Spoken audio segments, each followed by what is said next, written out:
Myself doctor Atmaj Kumar Chhatoi consultant physiotherapist. देखो मुझे प्रथम जो 5 वर्ष पाठ पढ़ी पास आउट है कटक गोटे क्लिनिक करी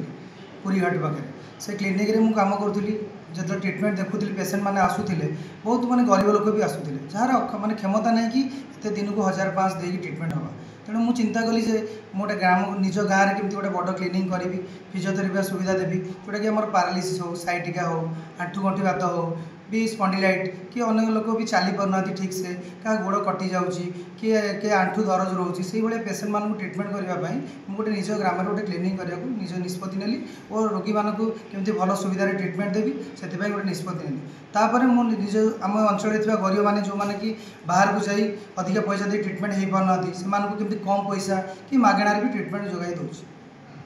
उद्देश्य रही फ्यूचर में गोटे बड़ क्लिनिक करी और आम अंचल गरीब मानक केमती मागणार चिकित्सा करी से मोर मूल लक्ष्य। आप जानते बर्तमान जो चिकित्सा पद्धति फिजियोथेरापी भूमिका केते जोर आगे एवं ग्रामांचल लोक मैंने प्राय जो 100 लोक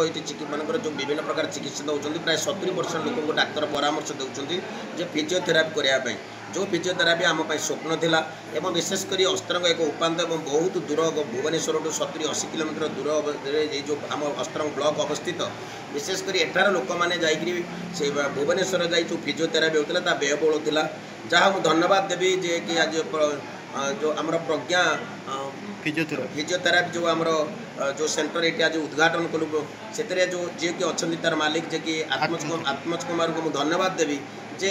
सी जहाँ एठारे निष्ठा सहकार स्थानीय युवक एवं से निष्ठा सहकार यहाँ खोली